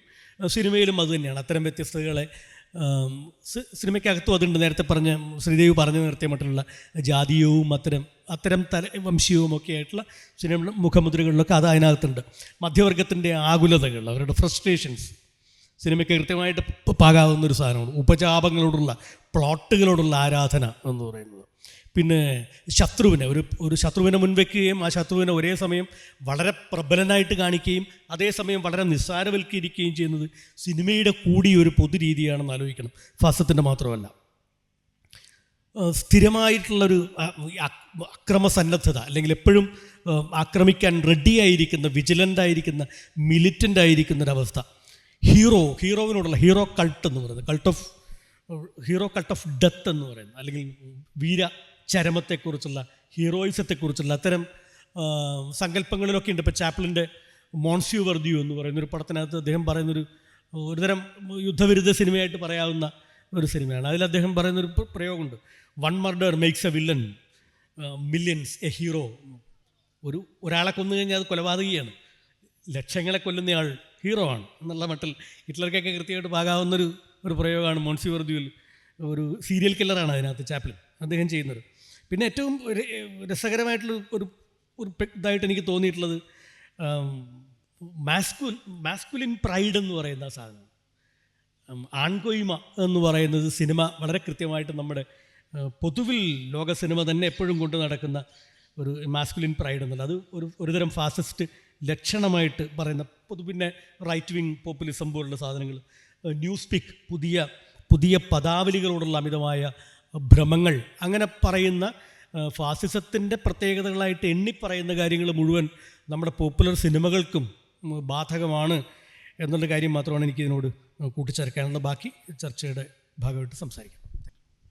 സിനിമയുടെ ചരിത്രപരവും രൂപപരവുമായിട്ടുള്ള ഫാസിസവുമായിട്ടുള്ള കൊടുക്കൽ വാങ്ങലുകളെക്കുറിച്ച് പാനലിസ്റ്റുകൾ ഇവിടെ സൂചിപ്പിച്ചു. നമ്മൾ ഇന്ത്യയുടെ ഒരു കോണ്ടെക്സ്റ്റിലേക്ക് വരികയാണെങ്കിൽ നമ്മുടെ ഇന്ത്യൻ ദേശീയതയുടെ അത് പോപ്പുലർ ആവുന്ന ഘട്ടത്തിൽ സിനിമ അതിൽ വളരെ കൃത്യമായി ഇടപെട്ടിരുന്നു എന്നുള്ള പഠനങ്ങൾ വന്നിട്ടുണ്ട്. എന്നാൽ ഇന്ന് ഇന്ത്യൻ ദേശീയതയും സിനിമയും ഒരുമിച്ച് പറയുമ്പോൾ തീർച്ചയായിട്ടും ഇന്ത്യയിലെ പിന്നെ ന്യൂനപക്ഷമായിട്ടുള്ള അല്ലെങ്കിൽ അബലരായിട്ടുള്ള വിഭാഗങ്ങൾ വളരെ പേടിയോടെയാണ് ആ ഒരു കോമ്പിനേഷന് പലപ്പോഴും കാണുന്നത്. അപ്പോൾ ഇന്നത്തെ ഇന്ത്യൻ സിനിമയുടെ മുഖ്യധാര സിനിമയുടെ ദേശീയതയുമായിട്ടുള്ള കൊടുക്കൽ വാങ്ങലുകൾ എങ്ങനെ ഫാഷിസവും ആയിട്ടുള്ള അതിൻ്റെ ഒരു ബന്ധത്തെ എങ്ങനെയാണ് അതിന് നമുക്ക് വിലയിരുത്താൻ കഴിയുക? മധു ജനാർദ്ദനൻ. ഇന്ത്യൻ സിനിമ ഇന്ത്യക്ക് സ്വാതന്ത്ര്യം കിട്ടിയ തൊട്ടടുത്ത വർഷം തന്നെ നെഹ്റു ഇന്ത്യൻ സിനിമയ്ക്ക് ഒരു പോളിസി ഉണ്ടാക്കാൻ ശ്രമിച്ചു എന്നുള്ള എസ് കെ പാട്ടീൽ എന്ന് പറയുന്നൊരു കമ്മിറ്റി വയ്ക്കുന്നു. കമ്മിറ്റി വർഷങ്ങൾ നീണ്ട ഗവേഷണങ്ങൾക്കും എത്രയോ അഭിമുഖങ്ങൾക്ക് ശേഷം വലിയൊരു പ്രപ്പോസലുകൾ വയ്ക്കുന്നു. അതിൽ പല പ്രപ്പോസലും നെഹ്റു സ്വീകരിച്ചു. അതുകൊണ്ടാണ് നമ്മൾ ഇന്നും പല അഭിപ്രായ വ്യത്യാസം ഉണ്ടാവും. നെഹ്റുവിൻ്റെ ഇത്തരം കാഴ്ചപ്പാട് നമ്മൾ ആരാധിക്കുന്നത് എന്തുകൊണ്ടാണെന്ന് വെച്ചാൽ ഇന്ന് പലരും നമ്മൾ എന്തെങ്കിലും പറഞ്ഞാൽ പറയും ഈ നെഹ്റു എന്ന് പറഞ്ഞിട്ട് ഈ പറഞ്ഞ ഹിന്ദുത്വവാദികളും മറ്റ് പല ആൾക്കാരും ഈ നെഹ്റുവിനെ നമ്മൾ അനുകൂലിക്കുന്നതിനെതിരെ പറയും, ഒരുപക്ഷെ കമ്മ്യൂണിസ്റ്റുകാർ പോലും. പക്ഷേ നമുക്ക് മനസ്സിലാവുന്നത് എന്താ വെച്ചാൽ നെഹ്റുവിൻ കാഴ്ചപ്പാട് എന്ന് പറയുന്നത് ഇന്ന് നമ്മൾ നോക്കുമ്പോൾ, ഈ സമയത്ത് നമ്മൾ നോക്കുമ്പോൾ എത്ര വിശാലവും എത്ര ഉദ്ഗ്രഥനപരവുമായിരുന്നു എന്നുള്ളതാണ്. അപ്പോൾ അന്ന് എസ് കെ പാട്ടീൽ കമ്മിറ്റി വെച്ചതുകൊണ്ട് അപ്പോൾ പല നിർദ്ദേശങ്ങളും വെച്ചു. അതിൽ പല നിർദ്ദേശങ്ങളും അദ്ദേഹം ഇന്ത്യക്ക് ഗുണകരമാവുന്നു എന്ന് തോന്നുന്ന നിർദ്ദേശങ്ങൾ മുഴുവൻ സ്വീകരിക്കുകയും ഈ സെൻസർഷിപ്പ് പോലെയുള്ള നിർദ്ദേശങ്ങൾ നിരാകരിക്കുകയും ചെയ്തു. ഇപ്പോഴും നമുക്കറിയാം ലോകത്തെ പല രാജ്യങ്ങളിലും ഈ സ്ക്രിപ്റ്റ് മുതൽ സെൻസർഷിപ്പ് ഉണ്ട്. ഇവിടെയും സ്ക്രിപ്റ്റൊക്കെ ഒരു കമ്മിറ്റി അംഗീകരിച്ചിട്ട് വേണം സിനിമ എടുക്കാൻ എന്നൊക്കെയുള്ള നിർദ്ദേശം എസ് കെ പാട്ടീൽ കമ്മിറ്റി വെച്ചു. പക്ഷെ അതൊക്കെ തള്ളിക്കളഞ്ഞുകൊണ്ട് ഇപ്പോൾ പിന്നെ NFDCയുടെ അന്നത്തെ രൂപമായ ഫിലിം ഫിനാൻസ് കോർപ്പറേഷൻ, നല്ല സിനിമകൾക്ക് ലോൺ കൊടുക്കാനുള്ള സംഭവം, national film archive of India, Pune film institute, പിന്നെ national film festival, directorate of film festivals, ഇതൊക്കെ നെഹ്റുവിൻ്റെ കാലഘട്ടത്തിൽ തുടങ്ങുന്നതാണ്. അപ്പോൾ ഭരണകൂടം തന്നെ അന്ന് ഒരു കാഴ്ചപ്പാടുണ്ട് ഈ പറഞ്ഞ സിനിമയുടെ ഒക്കെ. പിന്നെ ഹിന്ദി സിനിമ എന്ന് പറഞ്ഞാൽ അന്നത്തെ ഹിന്ദി സിനിമയിൽ നമുക്കറിയാം PC ബറുവ, ബിമൽ റോയ്, രാജ് കപൂർ, ഗുരുദത്ത് തുടങ്ങിയ ആൾക്കാർ. അന്നത്തെ ഹിന്ദി എന്ന് പറഞ്ഞാൽ ഉറുദുവിൻ്റെ ഒരു സൗന്ദര്യമുള്ള ഹിന്ദി കൂടിയാണ്. ഇന്നത്തെ നമ്മളെ ബോംബെത്തെ മേരേക്കോ എന്ന് പറയുന്ന ഹിന്ദി അല്ല. ശരിക്കും ലക്നൗ ഹിന്ദി എന്നൊക്കെ പറയുന്ന ഉറുദുവിൻ്റെ സ്വാധീനമുള്ള വളരെ കാവ്യാത്മകമായ ഭാഷ ഉപയോഗിച്ചിട്ടുള്ള ഒരു കാലമായിരുന്നു അന്നത്തെ ഹിന്ദി സിനിമേൻ്റെ. അത് മുഴുവൻ കാലക്രമേണ പോയി. രാജ് കപൂറിന് ഒരു ഘട്ടത്തിൽ പിന്നെ ചോക്ലേറ്റ് നായകനായി ഈ മറ്റേ സിനിമ ഈ നല്ല സിനിമ കൈയൊഴിഞ്ഞു ഇവരുടെയൊക്കെ മരണശേഷം, ഗുരുദത്തിനും PC ബറുവയ്ക്കൊക്കെ ശേഷം. പിന്നീട് അതിങ്ങനെ കൊഴിഞ്ഞ് വന്ന് അത് ഹിന്ദി സിനിമയിൽ നിന്നല്ലാതെ വേറെന്തോ ഒരു സിനിമയായി മാറി. അത് വളരെ എളുപ്പമായി. അതുകൊണ്ട് ഈ പറഞ്ഞ മാതിരി ഇത്തരം ചോക്ലേറ്റ് നായകന്മാരും ആംഗ്രി യങ് ഹീറോ പോലെയുള്ള അമിതാഭ് ബച്ചൻ്റെ അന്നത്തെ ഇതിൻ്റെയൊക്കെ ഒരു പിന്നെ ഒരു ഹിന്ദുത്വ ഫാസിസ്റ്റ് രൂപമായി ഇന്നത്തെ സിനിമകൾ മാറി എന്നുള്ളതാണ്. അത് വളരെ കൃത്യമായൊരു പ്രോഗ്രഷനാണ് അതിൽ നോക്കുമ്പോൾ. അപ്പോൾ ഈ പറഞ്ഞല്ലോ ഈ സിനിമകളിപ്പോൾ നേരത്തെ തന്നെ ശ്രീദേവി സൂചിപ്പിച്ചു, ഈ കേരള ഫയൽസ് പോലുള്ള സിനിമ. അതിനു മുമ്പ് തന്നെ ഒരു സെമി ഫാസിസ്റ്റ് സിനിമകൾ വന്നിരുന്നു. ഇപ്പോൾ ഉറി, PM എന്നൊക്കെ പറയുന്ന ഉറി എന്നൊക്കെ പറഞ്ഞ സിനിമ കാണുമ്പോൾ യഥാർത്ഥത്തിൽ എനിക്ക് ഇന്നും ഒരു ആശ്വാസം എന്താണെന്നറിയോ, ലെനി റീഫൻസ്റ്റോളിൻ്റെയൊക്കെ സിനിമ എന്ന് പറയുന്നത് ടെക്നിക്കലി സൂപ്പർബായിരുന്നു. നമ്മളുടെ ഈ കാശ്മീരി ഫയൽസൊക്കെ വളരെ നമുക്ക് പുച്ഛിച്ച് തള്ളാവുന്ന രീതിയിലുള്ള അമച്വറിഷ് ഒരു വളരെ മോശപ്പെട്ട നിലവാരമാണ് സിനിമയ്ക്ക്. അതുകൊണ്ടാണ് ഇവരെന്ത് കളിച്ചാലും സിനിമ എന്നുള്ള നിലയിൽ ഇത് ഇതുവരെ എത്തുള്ളൂ തോന്നുകയാണ്. വലിയ ബഡ്ജറ്റായിരിക്കും ഇപ്പോൾ കാശ്മീരി ഫയൽസിനൊക്കെ ചിലവാക്കിയിട്ടുണ്ടാവുക. പക്ഷേ എടുക്കുന്നവർ വിവരദോഷികളായതുകൊണ്ട് നമുക്ക് വലിയ ആശങ്ക വേണ്ടെന്ന് എനിക്ക് തോന്നുന്നത്. പക്ഷേ എന്നാലും അവരുടെ ശ്രമം നടത്തും. ഇന്ത്യക്കാർക്കത് മതിയായിരിക്കും. അന്ന് ജർമ്മൻ പിന്നെ ആൾക്കാർക്ക് ഇപ്പോൾ മുർണോവിൻ്റെയും പിന്നെ ഫ്രിറ്റ്സ് ലാങ്ങിൻ്റെയൊക്കെ സിനിമ കണ്ട് വളർന്ന ഒരു ജനറേഷന് നല്ല നിലവാരമുള്ള സിനിമ വേണ്ടി വരും, ഫാസിസ്റ്റ് സിനിമയാണെങ്കിലും. ഇന്നത്തെ ഇന്ത്യക്കാർക്ക് അത് വേണ്ടി വരില്ല. കാരണം ഈ ബോളിവുഡ് സിനിമ കണ്ട് വളരുന്ന ആൾക്കാരായതുകൊണ്ട് ഇത് മതിയായിരിക്കും. അപ്പോൾ എന്തായാലും പിന്നെ ഇങ്ങനത്തെ സിനിമകൾ കള്ളത്തരങ്ങൾ ഇങ്ങനെ പറഞ്ഞ ഇപ്പോൾ ഫാസിസത്തിൻ്റെ ഏറ്റവും അടിസ്ഥാനത്തിലുള്ള ഒരു ലക്ഷണം നുണകൾ ഒരു മടിയില്ല പറയാൻ കഴിയുക എന്നുള്ളതാണ്. നുണകൾ പറയുക, പറഞ്ഞുകൊണ്ടിരിക്കുക. 100 പ്രാവശ്യം ഒരു നുണ പറഞ്ഞാൽ സത്യമെന്നാണ് ഗീബൽസ് തന്നെ പറഞ്ഞുള്ളത്. അത് propaganda is nothing to do with truth എന്നാണ്. പ്രചരണത്തിന് സത്യവുമായി ഒരു ബന്ധവും ഉണ്ടായിരിക്കണമെന്നില്ല. അതുകൊണ്ടാണ് ഈ കാശ്മീരി ഫയൽസൊക്കെ എടുക്കാനും ഇന്ത്യൻ പനോരമയിലും ഈ കോമ്പറ്റീഷനിലൊക്കെ അത് ഇടിച്ച് കയറ്റാനും ഇവർക്ക് ധൈര്യം കൊണ്ടിരുന്നത്. അതുകൊണ്ടാണ് സത്യമായിട്ടൊരു ബന്ധവും വേണ്ട. പക്ഷെ അതിന് ക്വാളിറ്റി ഇല്ലയെന്ന് അറിയാൻ പറ്റുന്ന ആൾക്കാർ അന്നത്തെ കമ്മിറ്റിയിൽ ഇല്ലാതായിപ്പോയി. അതാണ്. അല്ലെങ്കിൽ ഒന്നും കൂടി അത് റീ എഡിറ്റ് ചെയ്ത് ക്വാളിറ്റി എങ്കിലും ഉണ്ടാക്കുമായിരുന്നു. അതും ചെയ്യാൻ പറ്റിയില്ല അവർക്ക്. അതറിയുന്നവരതിലില്ലാത്തതുകൊണ്ട്. നമ്മളെ ഷാജിയൻ കരുണായിരുന്നു അന്നത്തെ പിന്നെ അവിടുത്തെ ചെയർമാൻ. അതാണ് അഡ്വൈസറി ബോർഡ് ചെയർമാൻ. അത് പറയേണ്ടി വരികയാണ്. കാരണം അദ്ദേഹം കാട്ടിക്കൂട്ടുന്ന പല കാര്യങ്ങളും പറയുമ്പോൾ ആ പേരൊന്ന് പരാമർശിക്കാതെ ഒന്ന് പോകാൻ ഒരു സമാധാനം ഉണ്ടാവില്ല എനിക്കതാ. അദ്ദേഹം ഒന്നത്തെ അഡ്വൈസറി കമ്മിറ്റി ചെയർമാൻ ഈ IFFIയുടെ. അപ്പോൾ അദ്ദേഹമൊക്കെയുള്ള കമ്മിറ്റിയാണ് ഇതിനെ പിന്നെ എന്താ പറയുക കോമ്പറ്റീഷനിലേക്ക് എടുക്കുന്നത്. അന്നാണല്ലോ ഒരു ഇസ്രായേലി സംവിധായകൻ വന്ന് ജൂറി ചെയർമാൻ വന്ന് നദാവ് ലാപ്പിഡ് എന്ന് പറഞ്ഞ ചെയർമാൻ വന്നിട്ട് ഇത്തരം അസംബന്ധ ഊള പ്രചരണ സിനിമകൾ എങ്ങനെ ഇവിടെ കോമ്പറ്റീഷനിൽ വന്നു എന്ന് ചോദിച്ചത്. അതിന് അന്നത്തെ ജൂറി മെമ്പർമാർ മുഴുവൻ നദാവ് ലാപ്പിഡിനെ അനുകൂലിച്ചു. അന്ന് ഇന്ത്യൻ ഗവൺമെൻറ് അതിനെ എതിർത്തപ്പോൾ ഇസ്രായേൽ എംബസി അതിനെ എതിർത്തപ്പോൾ ഇത് നമ്മളെ അഭിപ്രായമല്ല, രാജ്യത്തിൻ്റെ അഭിപ്രായം, ഇസ്രായേലിൻ്റെ അഭിപ്രായമല്ല എന്ന് പറഞ്ഞപ്പോൾ ജൂറി അയാളുടെ പേഴ്സണൽ അഭിപ്രായമാണെന്ന് പറഞ്ഞപ്പോഴാണ് ജൂറി മെമ്പർമാർ മുഴുവൻ അല്ല നമുക്കൊക്കെ ഇതേ അഭിപ്രായമാണെന്ന് പറഞ്ഞപ്പോൾ അല്ല, ഈ സിനിമയെക്കുറിച്ച് നല്ല അഭിപ്രായമുള്ള ഒരാളാണെന്ന് പറഞ്ഞ ഒരേ ഒരു ജൂറി മെമ്പറാണ് സുദീപ്തോ സെൻ. അയാളാണ് ഇതിൻ്റെ സീക്വലായിട്ടുള്ള കേരള സ്റ്റോറീസ് എടുത്തത് എന്നുള്ളതാണ്. ഇതൊക്കെ ഒരു തുടർച്ചയാണ്, എല്ലാം സീക്വലുകളും ഇതൊക്കെ തന്നെയാണ്. അപ്പോൾ പിന്നെ ഇതാണ് അതിൻ്റെ. പക്ഷേ ഇതൊക്കെ എതിർപ്പ്, ഇതിനൊക്കെ എതിർക്കാം. നമുക്ക് പ്രതിഷേധം കൊണ്ട് മാത്രമേ ഈ ഫാസിസത്തിനാണെങ്കിലും ഹിന്ദുത്വത്തിനാണെങ്കിലും ഇങ്ങനത്തെ ഏത് മൗലികതയെ എതിർക്കാൻ പറ്റുള്ളൂ എന്നുള്ളതിന് ഇന്ത്യയിൽ തെളിവുകളുണ്ട്. അതും കൂടി പറയാമല്ലോ അല്ലേ? അപ്പോൾ സമയമുണ്ടല്ലോ എന്ന് ഞാൻ ചോദിക്കുന്നത്, കാരണം നേരത്തെ സെഷൻ നീണ്ടുപോയതുകൊണ്ടേ. എന്താ വെച്ചാൽ ഇന്ത്യയിൽ ഇപ്പോൾ വിദേശത്ത് നമ്മൾ നേരത്തെ പറഞ്ഞ പോലെ ഈ ചാപ്ലിൻ്റെ സിനിമ കൂടാതെ ഓഷ്വിറ്റ്സ് എന്ന് പറയുന്ന പോളണ്ടിലെ കോൺസെൻട്രേഷൻ ക്യാമ്പിനെ കുറിച്ച് അലൻ റെയ്ൻ എന്ന് പറയുന്ന ഈ ഫ്രഞ്ച് ന്യൂ വേവ് പ്രസ്ഥാനത്തിലെ പ്രധാനപ്പെട്ട ഒരാളായിട്ടുള്ള അലൻ റെയ്ൻ എടുത്തുള്ള നൈറ്റ് ആൻഡ് ഫോഗ് എന്ന് പറയുന്ന ഡോക്യുമെൻ്ററി ഉണ്ട്. ഇന്നും എനിക്ക് തോന്നുന്നു ഇന്ത്യ ചരിത്രത്തിൽ, ലോക ചരിത്രത്തിൽ ഡോക്യുമെൻ്ററിയിൽ മികച്ച 5 ഡോക്യുമെൻ്ററി എടുത്താൽ ആദ്യത്തെ 2 or 3 സ്ഥാനത്ത് ഈ എത്രയോ ലക്ഷക്കണക്കിന് ഡോക്യുമെൻ്ററിന് ശേഷം വന്നു. ഇന്നും നമുക്ക് അതിൻ്റെ പൊളിറ്റിക്സിൻ്റെ കാര്യത്തിലാണെങ്കിൽ ടെക്നിക്കൽ സൈഡിൻ്റെ കാര്യത്തിലൊക്കെ നമ്പർ 1 ആയിട്ട് തന്നെ നിൽക്കും. അതെന്താ വെച്ചാൽ നൈറ്റ് ആൻഡ് ഫോഗ് എന്ന് പറയുന്ന വാക്ക് തന്നെ ഹിറ്റ്ലർ, ഈ ഫാസിസ്റ്റുകളൊക്കെ കവിയാവും എന്നുള്ളൊരു ഡയലക്റ്റിക്സും ഉണ്ട്, ഒരു വൈരുദ്ധ്യമുണ്ട്. എല്ലാ ഫാസിസ്റ്റുകളും കവിയാവും, അല്ലെങ്കിൽ കാർട്ടൂണിസ്റ്റ് ആവും. നരേന്ദ്രമോദി കവിയാണോ? ജെ പി ആയിരിക്കുമല്ലേ? ജെ പിക്കാണ് അതിലൊക്കെ കൂടുതൽ അറിവുണ്ടാവും, അതാ ചോദിക്കുന്നത്. അല്ല, നമ്മളെ ശിവസേനേൻ്റെ നേതാവുണ്ട് രാജ് താക്കറെ, കാർട്ടൂണിസ്റ്റ് ആയിരുന്നു. വാജ്പേയി കവിയായിരുന്നു.